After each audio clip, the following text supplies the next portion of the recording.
In this lecture, we're going to be discussing a short history of modern philosophy and the move from discussions of epistemology to metaphysics, and how kind of we are going to be thinking about metaphysics in light of epistemology. Now, you might remember that we talked previously about the distinction between rationalism and empiricism. And one of the easiest ways to understand the distinction is to understand it in light of how we come to know certain things. On the rationalist line, we come to know a good number of things through reason. In particular, things like mathematics come by way of sort of our ability to reason, and that alone. There are some things on the rationalist picture that we know apart from our experience of the world. Whereas empiricism, on the other hand, says that no, we only ever know anything by way of the senses. Descartes was a classic rationalist. He thought that there were a number of things that we could know on the basis of reasoning and reflection.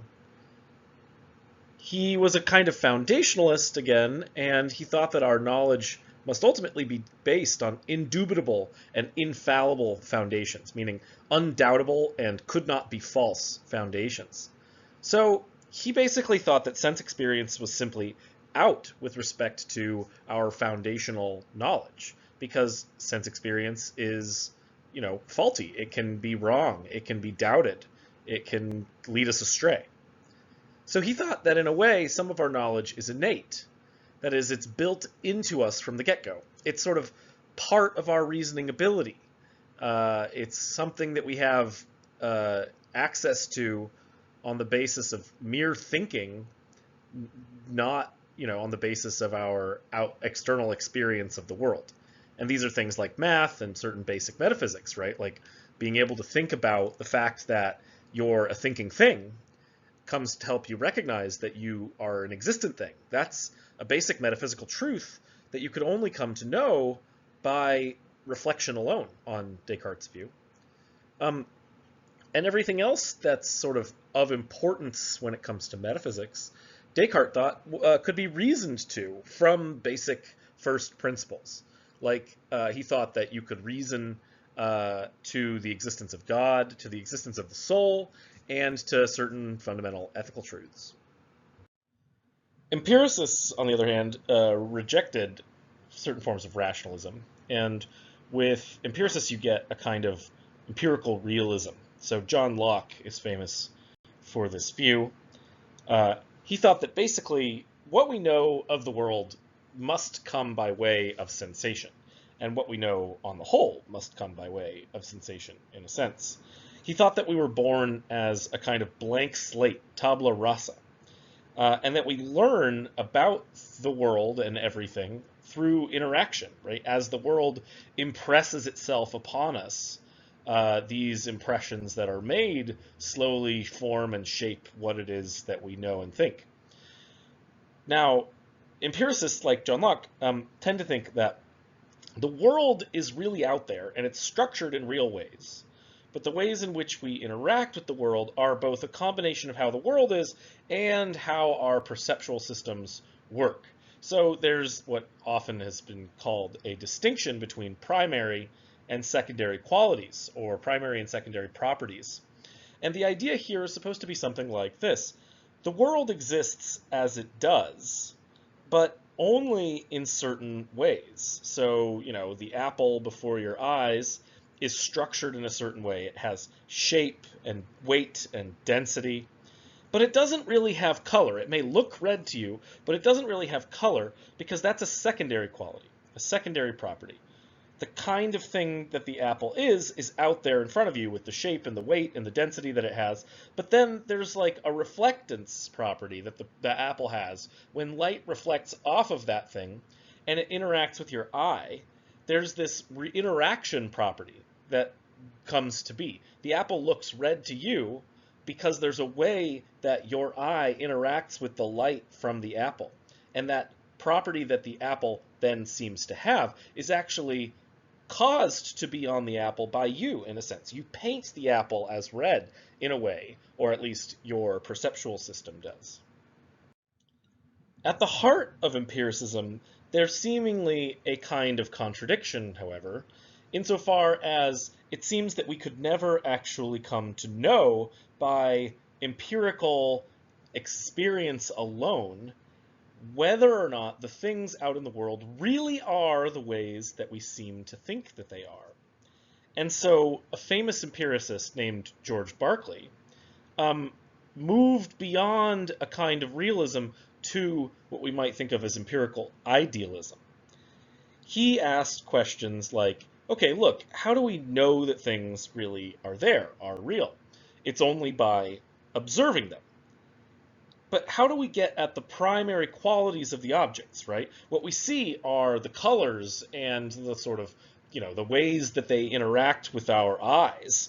We get at thinking about the fact that these things are shaped in certain ways or have certain weights or certain, structures on the basis of the way in which we perceive them. But we only perceive these things through the secondary qualities that they have, right? We, feel the texture of the object, but the texture is a secondary quality that tells you whether or not the thing is of a certain size or shape or structure.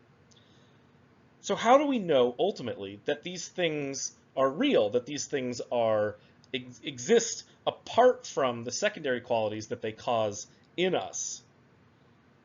And Berkeley basically thought, look, we don't have any good empirical reason. We don't have any good empirical reason for thinking that those things are there apart from the secondary qualities, the sort of experiential properties that are caused in us. And so he thought, well, I'm pretty sure that God exists, right? Berkeley thought that he could prove that God exists. And he thinks that God perceives all things at once, and that ultimately God is able to, in a sense, project all of the existent things into the minds of all of the people that, actually exist. And given that God exists and can perceive these things, he can basically create these ideas in his mind and place them into the minds of all of us that are able to perceive. Now this, is a wild idea, right? It's a form of what's called idealism, where the idea is that really there's no real things, there's just ideas. There's ideas in the minds of God, in the mind of God, and God's ability to place these ideas into our minds. But this is ultimately where empiricism was led, given the seeming truth that it's not possible to sort of get behind the scenes observationally. If all we know comes by way of observation, well, we can't seem to know the fundamental metaphysical facts of reality by way of observation. We only get our experiences. David Hume was another empiricist that we've already discussed shortly, and he couldn't hold on to the somewhat far-fetched ideas of Berkeley, and instead opted for what we might call a skeptical form of realism. He thought that we came to know things through observation, but that ultimately the sort of underlying or background metaphysics that we were unable to actually perceive, he thought, well, when it comes to those things, we shouldn't actually think that we know anything about them. We should be skeptical about the background metaphysical truths. For instance, he ultimately was a skeptic about things even like causation. He thought, look, how do we ever know that one thing causes another? You see a billiard ball rolling across a table and you see it hit another billiard ball, and you see the second billiard ball, move given the force of the first one. But did you ever observe the first ball causing the second ball to move? If you did, where was the causation? Where in between the one billiard ball hitting the other billiard ball did you actually see causation happen? Basically, Hume thought, look, we cannot actually observe causation. All we can see is one thing happen and then another thing happen. And our reasoning to the effect that one thing causes another is simply because we've seen one thing happen and then another thing happen over and over and over and over again.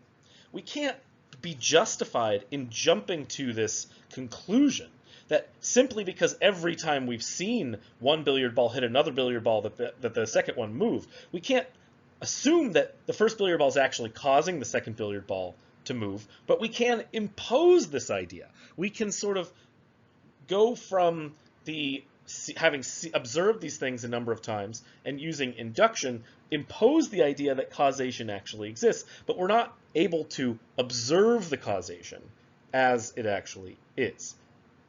In the same way, Hume thought that we ultimately have no reason for believing that tomorrow is going to be like today, the future like past principle. He thought that we couldn't actually observe cause and effect, and thought that ultimately causation was an imposition of the human psyche onto the world. That humans thought, well, look, this is what it looks like, so we will assume that there is this thing called causation that is happening.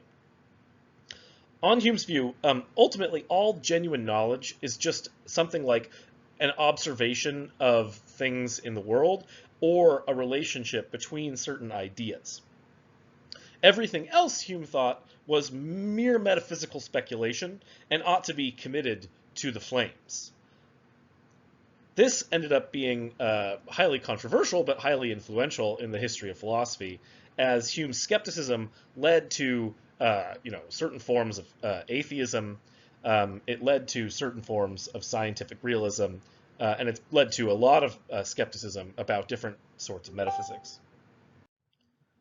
Some of the aspects of empiricism were outlandish or not necessarily intuitive. A number of Hume's results and skeptical ideas seem difficult to swallow. In particular, things like that we don't know anything about the future, or anything about causation, or anything about what's possible, and certain metaphysical, like we don't know anything about metaphysics at all. So Immanuel Kant, after having read Hume, tried to, in a way, combine some of the insights of both empiricism and rationalism. And he ends up with a view that is called transcendental idealism. From rationalism, Kant took the idea that there is ultimately some innate structure to the human mind, that the human mind is built in a certain way and is able to structure the things that it perceives in a certain way. Whereas from empiricism, Kant thought that we ultimately must really be thinking about things that are out there in the world, and that it must be that there's a requirement here of things out there in the world that we must be in contact with, such that those things can affect us. Otherwise, it would be impossible for us to actually be able to think about them, right? Without there being a causal relation in some sense of the notion of causal, we wouldn't ever actually be able to grasp those things, or talk about those things, or think about those things. The result of this sort of two views combined is a kind of empirical realism that basically states that when we observe the world, we do come into contact with the genuinely real entities. And these things can actually be studied. And so we have this sort of attempted foundation for science that Kant thought was kind of the first, at first glance, what scientists are doing. They're actually observing real things in the world and telling us about how those things are. However, there's a small wrinkle to Kant's story here. Kant's transcendental idealism is the twist on the empirical realist view, that ultimately when we observe the world, what we observe does not come to us as it is. It's not as if the stuff that's out there just affects us and we see it as it is in reality. Kant's idea is that we affect what it is that we interact with, what it is that we see. In a sense, on Kant's view, there is a structure to the human mind. There is a structure to how it is that the human mind is able to interact with the world. We shape and mold how the world is because our systems for interacting with the world are structured in certain ways. You might think of it along this analogy of a cookie cutter. The mind comes in these particular shapes, and the world, the noumena, the thing in itself, is an unstructured blobosphere out there in reality. Not really, it probably has some structure, but on Kant's view, it doesn't matter what the structure is out there in the world because we simply cannot interact with that structure as it is in itself. The only way that we are able to interact with what's out there in the world is through the shapes that we already have placed in our minds. Our minds are structured in certain ways, and so we're only able to actually perceive things out in the world, receive things, be affected by things, using those shapes. Where those shapes, the way the world is, fits into those shapes, and then creates things that we can actually come to recognize, the phenomena. Basically, the noumena is the stuff that's out there in the world. It's the stuff that's in and of itself. But once that stuff interacts with us, as our minds are structured, what we come to perceive is the phenomena. The phenomena is how we come to recognize things in the world, where the noumena, the stuff out there in the world in and of itself, runs into our structure of mind, and what is created then is the stuff that we see.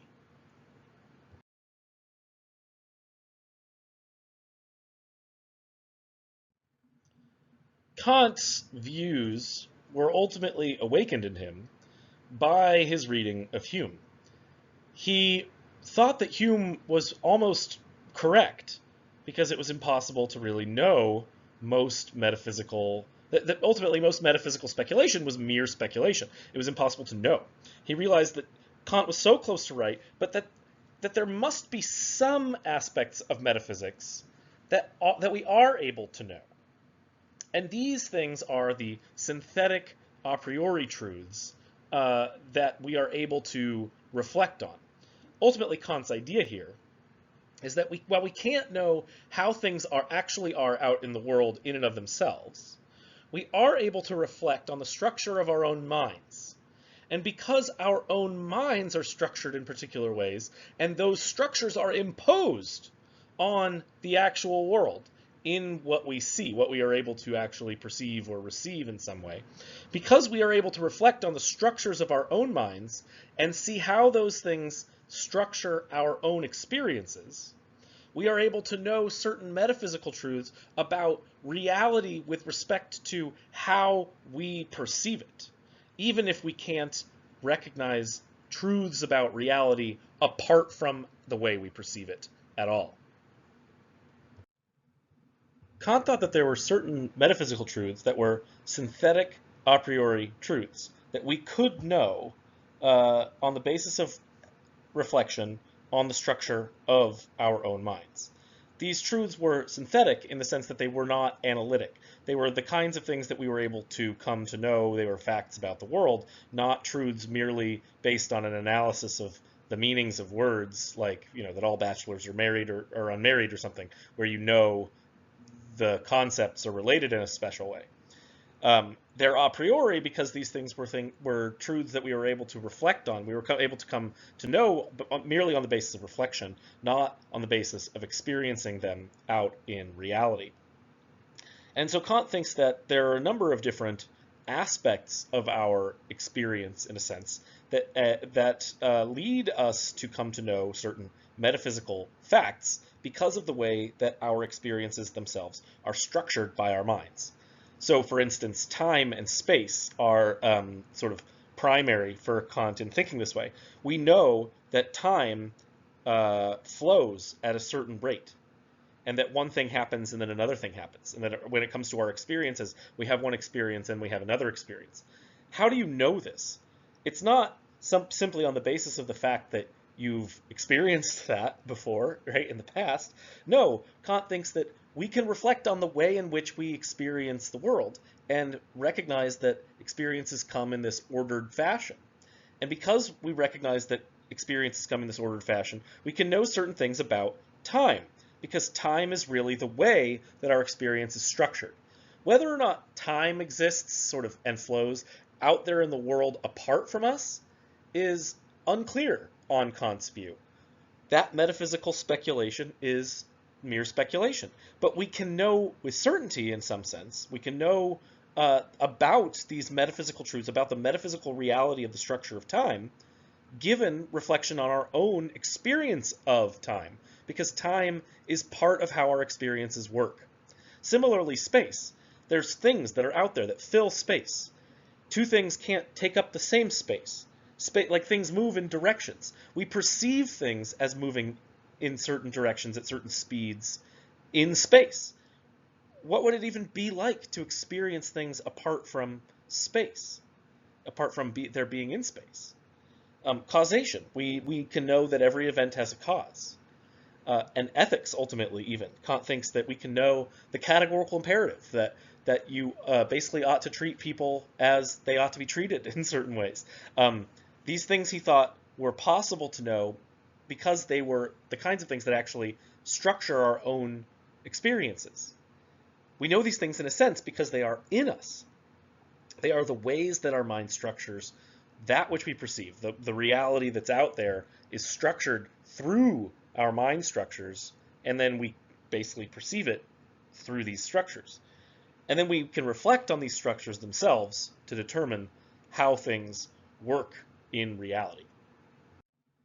So ultimately, on Kant's view, we have this move from epistemology to metaphysics. He thinks that on the basis of reflecting on the ways in which we know and recognizing that the ways that our mind are structured forces us to only really be able to know things about reality as they are given to us within this structure, we get a kind of metaphysics back that we don't have to be so skeptical of as the empiricists are. There's a problem, though, with Kant's view here, and that's that the view is still a form of idealism, meaning that really, in the end, we don't actually have access to or knowledge about the noumena, the world, the reality, the stuff that's out there in itself, how stuff really is out there apart from us. We only know, according to Kant, how things appear to us, how it is that our minds got the stuff out there and structures it for us. The problem, though, here is that there's more things to worry about, right? Like, why are our minds structured in this particular way? Why do our minds feed us our experiences in the particular ways that they do? Why do we structure the world in exactly this way and not some other way? And there's a number of different things to worry about here. One might be, if God exists, then God set us up to experience the world in the way that it is. But if God doesn't exist, what could possibly have led us to experience the world as we do? One contemporary thought that people have been kicking around since the days of Darwin is the idea that the world itself has actually structured our minds as much as anything else. The world itself is the reason that our minds are structured in the way that they are. And if the world itself fixed our minds to be shaped in the way that our minds are shaped, then there might be an inkling of a way for a form of realism to trickle back in to our metaphysical story here. Moving forward, moving beyond this lecture, we'll be assuming a form of what we might call empirical realism or metaphysical realism, where the idea is that we can still, in some ways, know some things about the structure of reality, even apart from merely using our empirical scientific knowledge, but on the basis of mere reflection and rational intuition.